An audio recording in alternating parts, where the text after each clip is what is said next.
Also, you have a chance to win one of the flags that flew on the Chiefs parade route during their Super Bowl celebration. We'll tell you how you can get in on that and much more. It's all ahead this morning for you on Daybreak.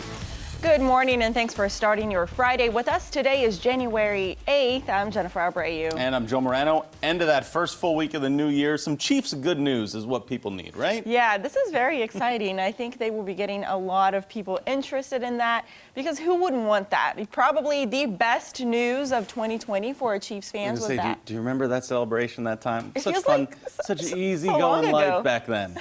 So much nicer. Guys, oh boy. Well, hey. Chiefs are going to get set for a playoff run. They're off this week, so that's not bad. So everyone can kick back and relax at least. We'll have that information about the flags in just a few minutes, but we also need to get a check of our weather coming up this morning. Meteorologist TJ Springer joins us today. TJ, not too bad on the roads overall yesterday, at least in the Springfield area, right? That's true, yeah. We really didn't see all that much snow, guys, here in the metro, but there were some other spots in northwestern Arkansas that did see a heck of a lot. Yeah, we saw some pictures of up to 7 inches of snow down in Arkansas yesterday. Pretty amazing, but for us, it was mostly rain here in Springfield. A lot of higher elevation snow, guys, so that's what we did see yesterday. And there still could be some slick spots on the roadways out there, so that's one thing we'll be watching out for here this morning. But in Springfield, as we take that westerly glance over Park Central Square, we are quiet. Still, the cloudiness is with us, and that's not really going to change for our day today. We'll have some peaks of sunshine, but we're not going to clear on out with high pressure taking over or anything like we sometimes can see behind weather systems. Satellite radar showing those clouds as we speak, and we're going to keep these clouds around because of a disturbance moving through the upper levels of the atmosphere. And with that, we may see a few flurries. So that's something that we're going to be keeping tabs on today as well. Temperatures are cold this morning, but we are a little bit above average for this time of January. 31 in Ava, freezing in Branson, upper 20s now in Springfield, Clinton, Rolla at 31, 30 degrees at both Lake Ozark and Camdenton. So watch out for the slick roadways this morning. If you are heading out, we'll give it the yellow light, and that's probably going to be in parts of northwestern Arkansas, eastward along Highway 6G, Webster, Wright, Texas counties, where we did see a little more snow yesterday. Some of those side roads possibly, but we should be A-OK for the evening commute. We'll top out in the 30s today. Again, not going to see a lot of sunshine. We'll talk more about the rest of our weekend forecast and what we can see next week coming up in just a little bit, guys. Happening now, police need your help finding this missing 15-year-old. Kobe Hall was last seen yesterday morning in Ozark. He was carrying a black backpack and was wearing yellow shoes.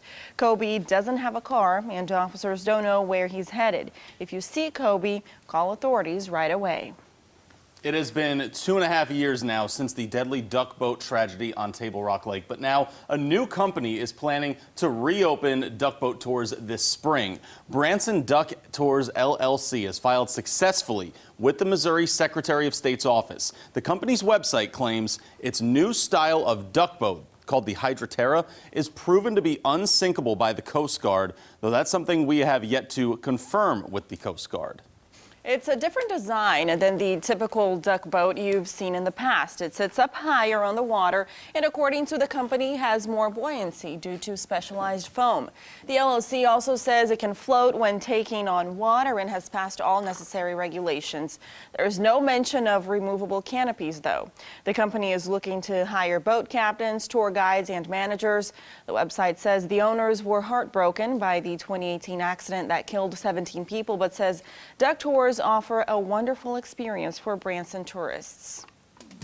In COVID-19 news now, the Stone County Health Department has announced the deaths of 4 residents. The department says the county's positivity rate has increased by 14%, and they're investigating if these cases are the result from holiday gatherings. Making news now for you. As of January 1st, 17-year-olds are to be tried as juveniles in Missouri, but some counties aren't ready to implement that law just yet. Bill Prince with Greene County Juvenile Services says funding for this was not addressed in the new law. Places like Greene County are holding off on adopting this for that reason. He says they coordinated that decision with law enforcement and the local prosecuting attorney. We're just waiting for either a legislative fix or potentially a court ruling somewhere down the road that will give us a direction. We are all in favor of working with 17-year-olds. We think it's the right thing to do. There's nothing that happens magically between somebody's 16th birthday and 17th birthday that creates this new, mature, better thinking human being. Now, there is currently a lawsuit filed in Jefferson City that should provide a little more clarity on how this could work. That's all pending. In some regional news for you this morning, Kansas Governor Laura Kelly has unveiled a revised rollout for the COVID vaccine. Anyone older than 65 will now be included in Phase 2. The governor says information on Phase 2 vaccine sign-up should be available closer to the end of the month. Kansas has been criticized for its slow rollout of vaccinations, but state health officials say those numbers were the result of a technical error. It's only a guesstimate until we have the hard data in there, but I'm guessing that it's probably almost twice the number that are recorded in there now. People are not sitting on the vaccines and keeping it in storage. They're giving it into people's arms. Dr. Norman expects everyone in the state to be able to get the vaccine by this summer. Both CVS and Walgreens say they're on track to complete the first doses of vaccines in nursing homes around the country by January 25th. CVS has admitted there's been some challenges, but now both companies are expected to administer shots to nursing home staff and residents willing to get it in 49 states in about the next 2.5 weeks. Kansas City Police will pay $725,000 to settle an excessive force complaint. The case involves Sergeant Matthew Neal. He had been accused of putting his knee on the back of a teenager's neck during an arrest in November of 2019. The teenager suffered deep bruises and broken teeth. Grand jurors indicted Sergeant Neal with assault last August. He pleaded not guilty. All right, Shirley, you remember seeing this stuff up in February. You have a chance now to take home a piece of Chiefs history. For $5, you get the chance to hang your own 2020 Super Bowl victory banner. Now, these are the flags that lined the parade route last February. These banners stand 6 feet tall apiece, and the city of Kansas City is actually selling raffle tickets to win them. And it's kind of a cool piece of history to know that that was right there on the parade route as all the players were going by on the buses and all the fans were standing along the sidewalks screaming and yelling. Money raised will go to COVID relief in the Kansas City area. There are actually 43 banners available in this raffle. You can enter up until the 14th. All right, very cool. There's still some time there, and probably one of the very few memories we want to keep from 2020 for a lot of people. It is 5:08 right now, and still ahead for you here on Color 10 Daybreak. Why investors are feeling more confident now after the chaos at the Capitol has settled down. That's all in your Money Watch report after this break. From Color 10 Ozarks First, Jennifer Abreu, Joe Morano, and weather with meteorologist TJ Springer. This is Color 10 News Daybreak.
And now weather with meteorologist TJ Springer, certified by WeatherRate for the most accurate forecast in the Ozarks.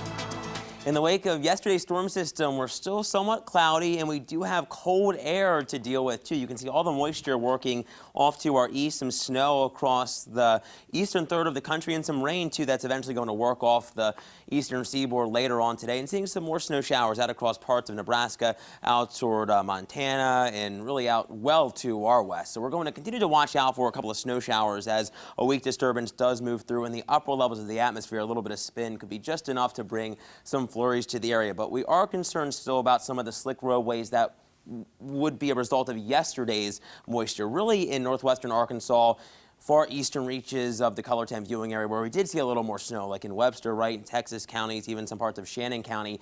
But Jasper, Newton County, down well to our south in Arkansas is where we're going to have to monitor those slick spots. So be careful if you are heading out early on today. In Branson, this is a live look from our Bureau Cam over 76 Country Boulevard. Looking eastward here, we are pretty quiet, and we're seeing a similar scene here in Springfield. Taking a peek outside your door, 29 with that northerly wind at just over 10. Dew points are in the middle 20s, so it is a drier atmosphere, even though humidity is at 85%. I think numbers will continue to drop as we head through the weekend in terms of those dew points, as high pressure does attempt to build in. But we are battling out these little impulses higher up in the sky that continue to bring us the clouds in that spotty chance for some flurries. Temperatures are in the 30s right now, 20s though in some parts of the area, like in Clinton, 30 in Ava, freezing in Branson, also freezing in northwestern Arkansas and Fayetteville. It is cold, but we are a little bit above normal for this time of the year. But you still want to go out with your heavy coat on, that's for sure. The winds are coming in from the north around 5 to 15, and that's really where they'll hang out today. They're not going to be all that strong. They were a little bit stronger yesterday and on Wednesday as that storm system continued to work toward us. Now behind it, they are a little bit calmer, but that wind flow is key because it will keep us colder. In our wagging and walking forecast, we're introducing Mara. She looks like she's ready to go for a walk, but she's also bundled up too, it looks like, which is great. Watch out for those slick spots as we talked about just a minute ago. We'll be back in the middle 30s today. That's also below average. We will give it the green paw, but we're not going to have as much sunshine as you know we could see. Futurecast shows that. We'll top out in the 30s today for many of us, and you can see the clouds streaming on through. We'll see some peaks of sunshine and even some pockets of maybe partly cloudy conditions, but we're not going to have a lot of sunshine today, and that trend continues right into our Saturday as another little impulse works through the region, which could bring another round of spotty flurries. So we'll be keeping tabs on that, not expecting any accumulation, but we could see some flakes flying just like how we ended our day yesterday. And we'll see more clouds for our Sunday as another system dives toward us. But this area of low pressure looks a little more impressive, but it does look to remain really south of the Colorton viewing area. We're going to have the clouds as a result, though, through our Sunday. Maybe some snow showers across northwestern Arkansas into our Monday as that works by to our north and east eventually. But we're not going to have any really widespread moisture like we had yesterday as that storm system did work on through the Ozarks. So we'll be keeping tabs on that and make sure you stay with the team for any changes there. This afternoon, we're back into the middle 30s. Again, we are watching out for those flurries as that little disturbance works on through the region. 24 tonight, the clouds stick around, and we'll keep that trend going right into the start of our weekend. And we keep the cold around too. 35 on Sunday. Great to watch some football, and you can do that on Saturday too. We'll have lots of games on Fox and Color. 40 on Monday, Tuesday, we're back into the upper 40s, and we keep that warming trend going. 56 by Thursday.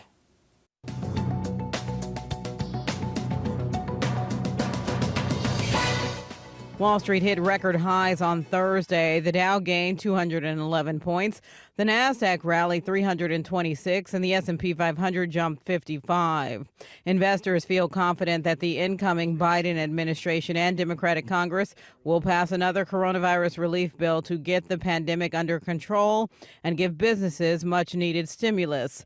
Some uncertainty was also taken out of the next few weeks after President Trump released a video promising a smooth transition of power on January 20th. Facebook and Instagram have locked President Trump's accounts until he is out of office. It comes after weeks of baseless attacks on the election by the president, culminating in the storming of the U.S. Capitol by his supporters. CEO Mark Zuckerberg said the risk of allowing President Trump to use the platforms is too great. The world has a new richest man. Tesla CEO Elon Musk eclipsed Amazon's Jeff Bezos, according to the Bloomberg Billionaire Index. Musk has ridden Tesla's share price like one of his SpaceX rockets to the top spot, adding more than $150 billion in the past year.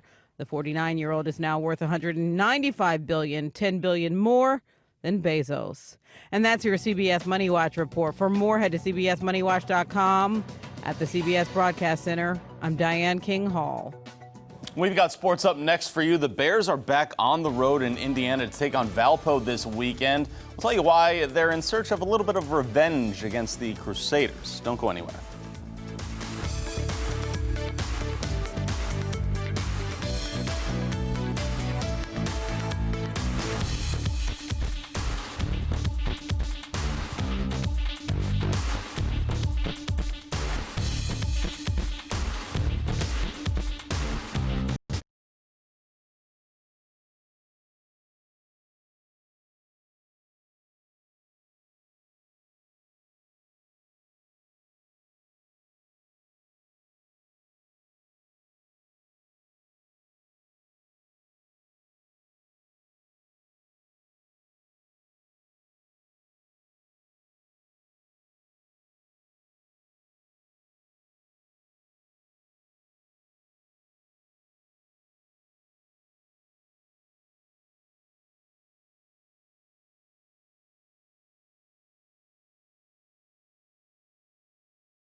And now, sports on Color 10 News. The Missouri State Bears will be back on the road this weekend when they face Valparaiso in Indiana. In our Bear Nation report, Missouri State is 6-1 overall, 3-1 in the Valley, tied for third place in the league. Missouri State coming off a two-game sweep of Indiana State, and Valparaiso is coming out of a COVID quarantine. Last year, Valpo beat the Bears 2 of the 3 times that they played. The last one knocked them out of the postseason tournament, and it's something that the Bears know all too well. No, we don't talk about how they mopped the floor with us at their place last time or how they beat us on their third day of playing when we only played one game and we had about 12 Division I guys with experience. We haven't talked about that at all. It's been a tough matchup for us, and we'll have to be up for the challenge this week. But, I think the fact that they've had our number, late in last season, I don't think our returners have forgotten that. Girls high school basketball last night, Nixa and West Plains in a rematch of last week's white championship game. The unbeaten Zizzers won in 3 overtimes. Last night, Nixa looking for revenge. Full court presser, Macy Conway to Allison Camies for the 3. It was a 6-3 start for Nixa. West Plains would break the trap, though, at midcourt, and then at the 3-point line inside to Zoe Williams for the layup, and it was a 2-point game. Nixa had its perimeter game going. The skip pass over to Camies, who would hit the triple from the wing, other side of the floor. It was a 10-5 Nixa lead. West Plains can play that game as well, though. off of the screen. Ashton Judd with the three-pointer. It's a 16-13 game. Nixa, though, handing the Zizzers their first loss of the season, 54-47. The College Football National Championship game still set for Monday night. The top seed Alabama will take on the third seed Ohio State, that game in Miami. Buckeyes trying to pull back-to-back upsets. Ohio State knocking off Clemson to get to Monday's title game. Alabama's offense will cause some problems. A Heisman winner catching passes from a Heisman finalist. And the Tide is averaging 48 points per game. Both Alabama and Ohio State have not lost a game this season. Nick Saban will be looking for his 7th national championship and knows that the Buckeyes will not be a pushover. They're very well coached in every phase, and their team plays with great intangibles, discipline, toughness, play hard, seem to have great togetherness on their team. So I think those are all great indicators of, what a great job, Ryan Day does as a head coach and a leader of his organization. I think he's taken advantage of a great opportunity, and, they got one of the best teams in the country, no doubt about that. I'm Dan Lucy with your morning sports. Our Friday is starting off on a quiet note, a little different than how our Thursday began with all that wintry weather. That is now clearing well to our east, and we will have a little more sunshine today, but still some cloud cover around and maybe some flurries too. That is a live look in Branson, glancing eastward toward Branson Landing over 76 Country Boulevard from our camera atop our bureau down that way. Satellite and radar showing a lot of cloud cover. And we're going to keep that around today as another disturbance works through the atmosphere, and that's what's going to be driving that possible flurry chance. Not all of us will see snowflakes at all, but the possibility is still on the table nonetheless. Over the last 12 hours, you can see the clouds have remained thick, and with that cloud cover, we weren't able to cool down all that far during the overnight. If we had clear sky and that light wind that we did have, we would have been able to drop a little bit cooler, but it's still chilly. You want to bundle up if you are heading out early on this morning with Harrison at 31, 30 in Ava, West Plains also sitting in the lower 30s, but there are some locations like in Springfield and Clinton that are in the upper 20s, and even with that, the lightest wind, it still feels that much colder out there. Want to stay aware for any lingering slick spots or snow-covered roadways, especially in the hardest hit areas from yesterday's snow, like in parts of northwestern Arkansas. Some spots picked up over half a foot of snow in the higher elevations of Newton County, so many roads down that way are probably still going to be a little bit rough. Out of the bus stop, if you don't have any school delays, we're going to be sitting in the upper 20s, so make sure you have all the winter weather accessories ready to go. 35 for the ride on home, and we'll see some peaks of sunshine. That's really about it. We'll talk more about the changes ahead because we could see some more flurries as we head toward the weekend. All that coming up in just a bit. Jen? All right, TJ, thank you. We'll keep an eye on that for the weekend. It is 5:23 right now, and up next for you here on Daybreak, President Trump released a video last night after the riots at the nation's Capitol on Wednesday. We'll have more on what he had to say after this break. Stay with us.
Welcome back to Daybreak, 5:25 right now. President Trump is doing damage control following the assault by his supporters on the U.S. Capitol. He acknowledged he lost the 2020 election in a video released last night and said it's time for tempers to cool. Democrats say it's too late and he has to be removed from office. Deborah Alfarone has those details from Capitol Hill. Facing talk of a forceful removal from office and the resignation of 2 cabinet members, President Trump released a video condemning the violence by his supporters. The demonstrators who infiltrated the Capitol have defiled the seat of American democracy. Citing the president's rhetoric on Wednesday, You'll never take back our country with weakness. Education Secretary Betsy DeVos and Transportation Secretary Elaine Chao resigned. Do you stand by this president dangerously staying in office? Democrats are calling on the remaining cabinet members to remove the president using the 25th Amendment and threatening another impeachment. He will be remembered for the rest of American history for death, division, and depression. Federal law enforcement is working to identify those involved in Wednesday's assault. CBS News has learned that some of the rioters have stayed in the area and may be planning new attacks. No one can tell me that if had been a group of Black Lives Matter protesting yesterday, they wouldn't have been treated very, very differently. The Capitol Police Chief resigned amid intense criticism. I've never seen a crowd that's less afraid of the police than this one. In yesterday's video, President Trump discouraged any more violence. We have just been through an intense election and emotions are high. But now tempers must be cooled. Mr. Trump also acknowledged defeat and said he's focused on a smooth transition of power. Deborah Alfarone, CBS News, Washington. Neither impeachment nor the 25th Amendment would likely succeed in removing President Trump this close to the end of his term. Both options would end up requiring significant congressional Republican support to pass. We've got some other political news for you when we come back. Senator Josh Hawley has also been subject to a lot of criticism the last few days for his role leading up to what happened at the Capitol this week. We'll have some more details on that when we continue.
Good morning and thanks for joining us. Today is Friday, January 8th. I'm Jennifer Abreu. And I'm Joe Morano. As we hit the end of that first full week, as we've been saying, it's long for some people, right?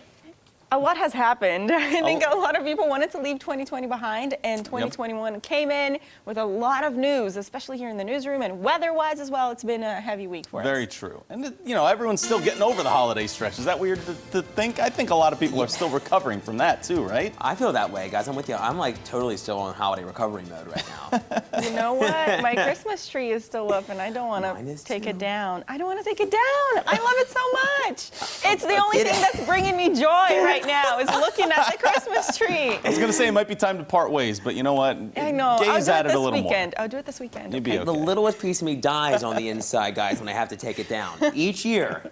Yeah. It's tough. But it'll be a good weekend to do it because staying inside because it'll be cold, right, TJ? It will be, for sure. Yeah, guys, getting some things done around the house would be a great idea. Maybe putting some of those holiday decorations away. It is going to be cold. It's cold out there now, and we have the cloud cover around, too. That's going to stick with us for our Friday because another disturbance working through the atmosphere. Not really going to bring us a lot of precipitation, but the possibility of a few flurries is definitely on the table here. In Springfield, we're starting off our morning on a quiet note, definitely a little different than how our Thursday began with all of that snow across the area and rain for some of us like we did see for a good chunk of Daybreak.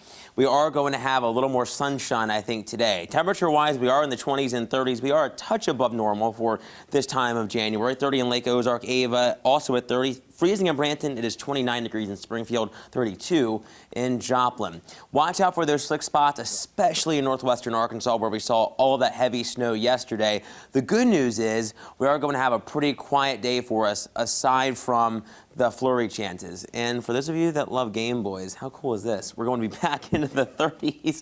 I had to bring that up, guys. Really fun. 35 degrees this afternoon. We will talk more about some changes next week in just a little bit. All right, thank you, TJ. Junior Missouri Senator Josh Hawley is facing some criticism from people around the country for his objections of the presidential election results before and after Wednesday's riots. Over 35,000 people have signed a petition on change.org demanding Hawley resign.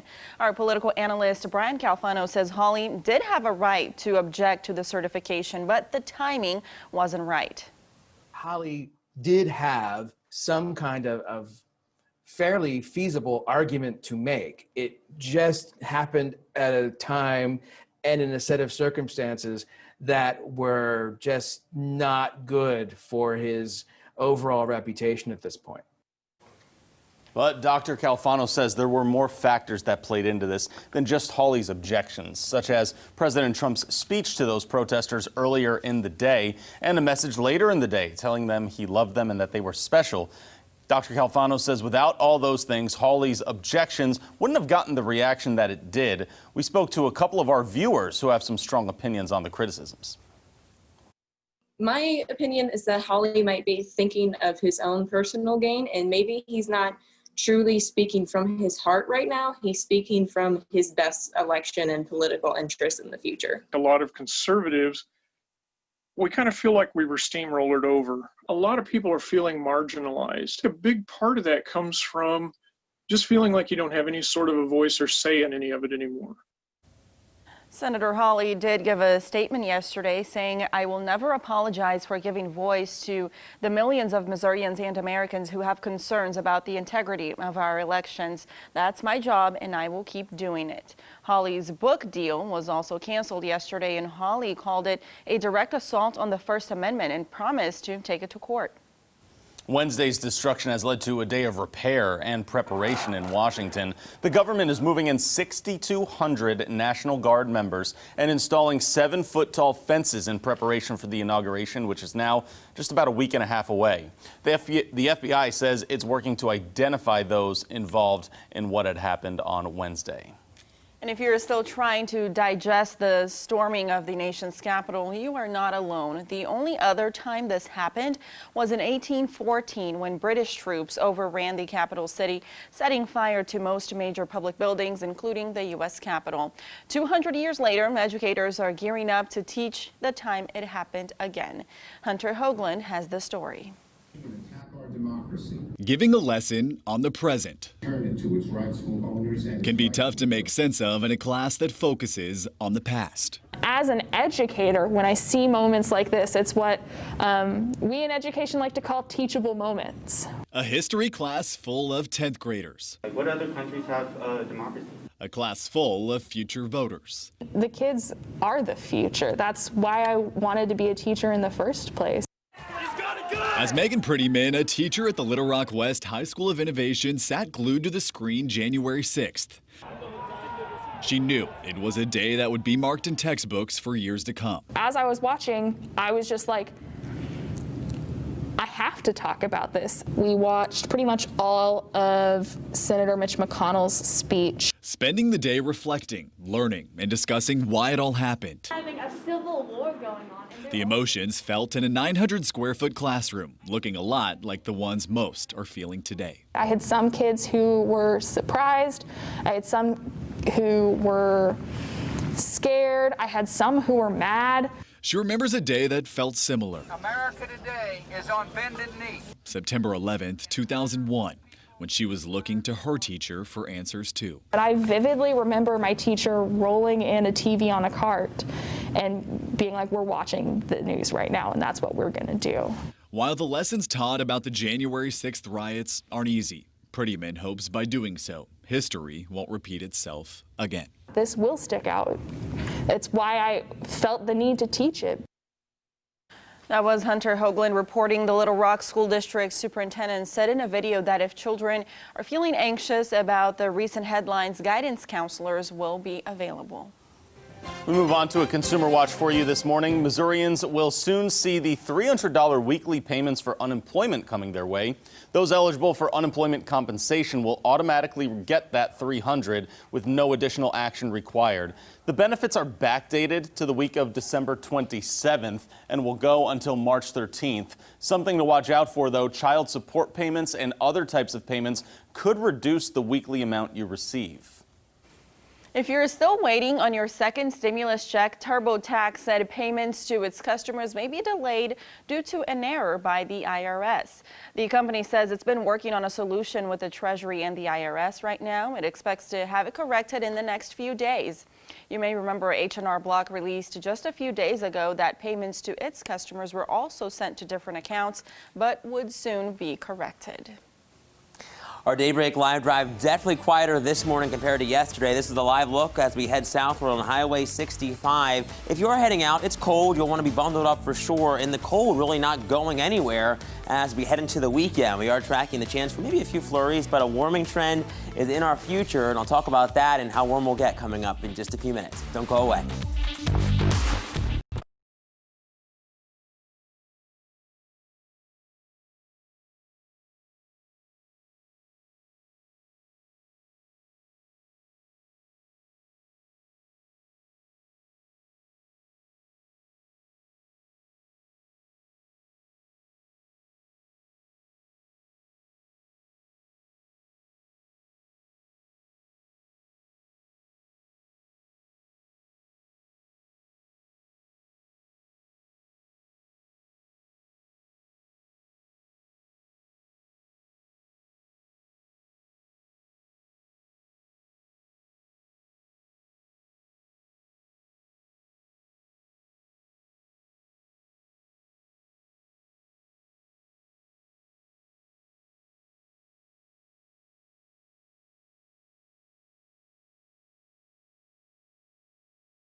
And now weather with meteorologist TJ Springer. certified by WeatherRate for the most accurate forecast in the Ozarks. We are starting off our morning on a quieter note compared to our Thursday, that is for sure. In Branson, we do have the clouds overhead. This is a live look over 76 Country Boulevard as we take that easterly look over historic downtown. And we're going to keep that cloud cover around today. Not going to really see a lot of sunshine either as we head through the next 24 hours or so. In Springfield, this is the view from our camera atop the Holland building as we take a westerly glance over Park Central Square. 29 degrees, taking a peek outside your door in town with that northerly wind at 13, which is dragging in that colder air. If we didn't have the cloud cover around, the winds are somewhat light. We would have been able to cool a little bit further during the overnight. But look at all the cloud cover kind of working around the system that did move through yesterday. Still having some snow falling across parts of the Ohio Valley out toward the eastern seaboard. That system going to continue to work out of our neck of the woods and work toward the Atlantic Ocean as we head through the next 24 hours or so. A few other snow showers out across Nebraska, parts of Kansas. That's with the disturbance there. And another one is going to try and move our way, sink southward, upper levels of the atmosphere, really, which could bring us some flurries today. Temperatures are definitely cold enough to support that. We are in the 20s and 30s out there at the moment. Lower 30s in Harrison, Fayetteville at freezing, also freezing in Branson. Upper 20s in Clinton. We are still cold, and Rollo all the way down to Ava sitting at 30 degrees. So make sure you have the heavy winter coat, the gloves, the mittens, hats, all of the winter weather gear if you're heading out early on today. And be aware of the slick spots. That was a huge headline yesterday. Some locations in parts of northwest Arkansas picked up over half a foot of snow in higher elevations. So definitely some snow-covered roads there, I'm sure, even with the temperatures that did get above freezing, and then the refreeze that did occur. So travel with caution. We should be A-OK, though, I think, for the evening commute, but still watch out on those back streets and side roads. Winds are coming in from the north around 5 to 15. Again, they're not all that strong, a little bit calmer than what they were over the last couple of days, but notice the northerly flow. That is a colder wind for us, and that drives in cooler temperatures here in the Ozarks. We're only going to get into the middle 30s. As you head on home from school, you'll still want to have the heavy coat on for sure, and still want to watch out for any slick roads if you yourself are driving home from school, if you do have to head on in. Futurecast continues to show temperatures in the 30s this afternoon. Lots of cloud cover. Still, the possibility of some flurries is on the table. We'll see some peaks of sunshine, too. Not going to be a completely cloud-filled sky, but still going to have the clouds around. We'll keep them around through the overnight right into the start of our Saturday, with temperatures falling back into the low to mid-20s as we head into the afternoon. Pretty much a copy and paste kind of day. A few flurries possible with highs back in the 30s. Now, another system does begin to approach the Ozarks by late Sunday into Monday. And this one, really, because of this big trough across the center part of the nation, is getting pulled so far to the south. So this one really not going to be a huge impact for us. But parts of northern Arkansas could see a few flurries or snow showers. We'll have the cloud cover around as a result Sunday into Monday, but we will be watching for any changes. The track is going to be key, so make sure you stay with the team for any updates there. As we head into our Monday, we will see a little more sunshine, I'm thinking, across much of southwestern Missouri. 35 this afternoon, though. Not going to see as much sunshine as we know we could see, and watching out for those flurries. We dip into the middle 20s tonight, so going to be cold, but pretty seasonable for this time of the year. As we step through our certified most accurate 7-day forecast, we're back into the 40s on Monday. High pressure continues to take back over. That will help our warming trend really get going. 49 Tuesday. We're back into the middle 50s, Joe, by Wednesday and Thursday. We'll like to see that. Thank you very much, TJ. Still ahead for you on Daybreak. We've learned this morning that an officer injured during the Capitol riots has died. We'll explain that information that we have from D.C. coming up next.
Welcome back, everyone. The chief of the U.S. Capitol Police announced he's resigning from his position. This comes as the Senate Sergeant at Arms and Sergeant at Arms in the House also have left this week. Also, at least 2 of President Trump's cabinet members resigned yesterday as well.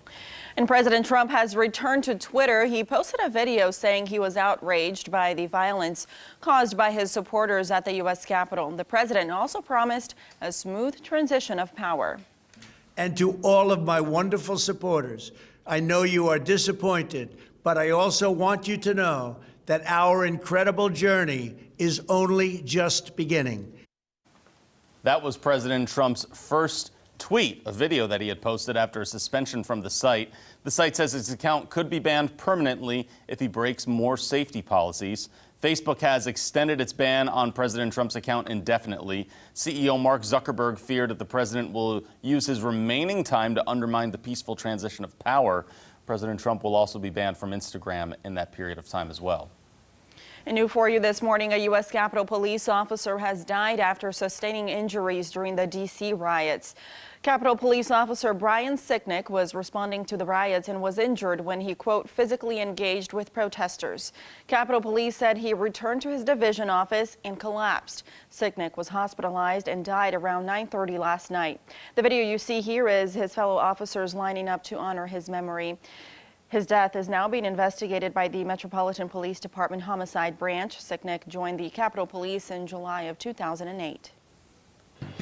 In some news around America, gun stores around the country are seeing an increase in business after what happened Wednesday. Many of the new gun owners are actually first-time buyers. The owners of Redstone Firearms say they've seen a 40% increase in interest from people wanting to purchase a gun, take safety classes, and shoot at their range. Kimberly Bailey, a first-time customer, said she was nervous about purchasing one, but safety is at the top of her mind right now. I think that's the biggest concern, is just to know that you're protected. You hope you never have to use anything, of course, but you just want to know that you feel like you're okay.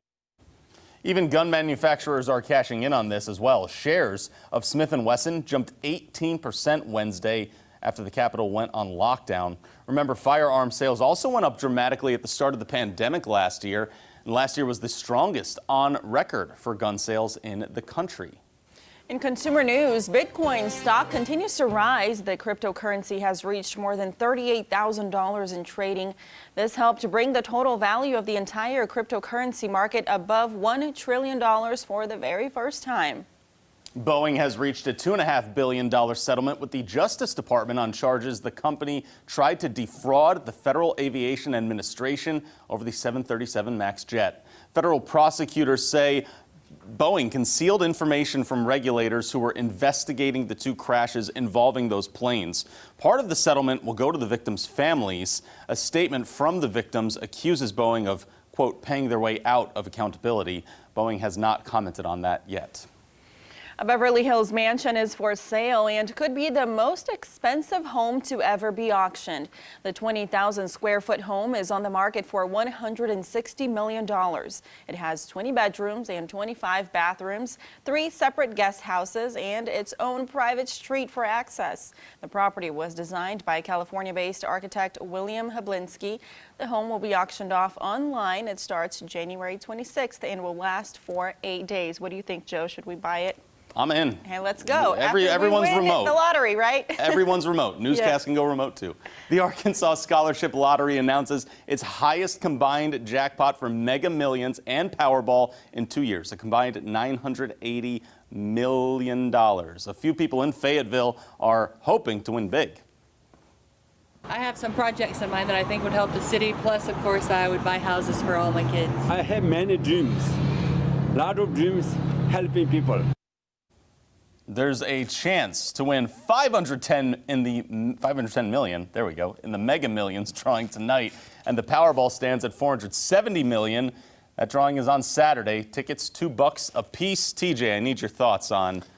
Are we heading down to Arkansas to get tickets? All right, I have a plan. We're going to win the lottery, guys, and we're going to go buy that mansion. Oh, yeah. That's what has to happen, I think. That's Love just plan. putting 2 and 2 together. I like that, right? We have to. Yeah, we have to. I'll take one of the guest houses. I'll be okay with that. There we go. That's enough for me. You can find me at the pool. I'll be in one of his pool houses all the time.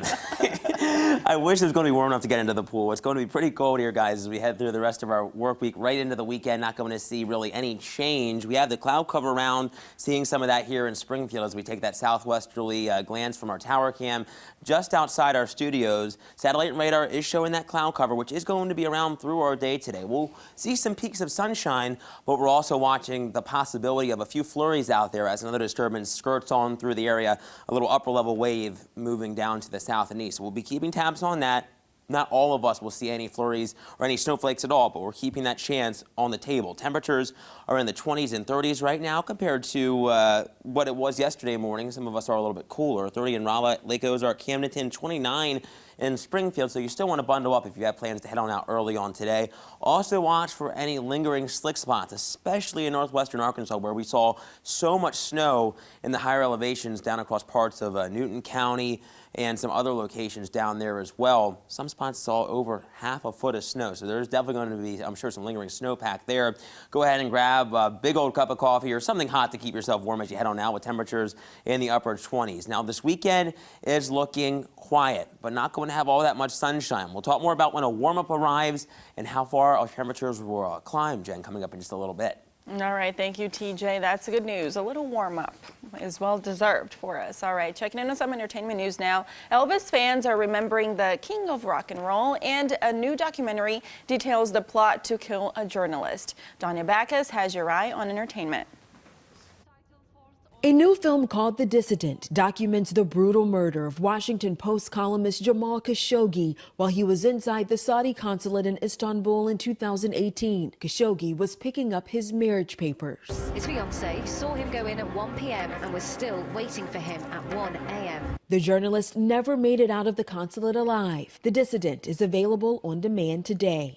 The popular CBS competition show Tough as Nails is returning for a second season, featuring a dozen new contestants ready to roll up their sleeves and get their hands dirty. You are the toughest workers in America. That's why you're here, and we want to find out who is the toughest of them all. Everyday people from across the country will test their strength, endurance, life skills, and mental toughness, all hoping to win the coveted belt, a Ford truck, and $200,000. Tough as Nails Season 2 debuts February 10th on CBS. And Elvis Presley would have turned 86 years old today. Fans are making the pilgrimage to Graceland, Elvis's home in Memphis, with special COVID protocols in place. Capacity is limited to 25% during the 3-day event. Visitors are required to social distance, wear masks, and undergo temperature checks. The annual event includes tours of Graceland, Elvis impersonators, and a birthday bash. Presley died in 1977 at the age of 42. That's your eye on entertainment. Danya Backus, CBS News, Los Angeles. 5:55 right now. Stay with us. We'll wrap up the first hour of Daybreak in just a couple of minutes.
All right, guys, check out not the big tiger, the little one right there, the white Bengal tiger cub at Nicaragua's National Zoo, weighing in at just over 2 pounds, Jen. I did not know they were that small when they were born. So cute, Tiny. right? Very nice. Nieves is the name. What's it mean? Snow. There you go. So cute. And fitting. Be right back, everyone.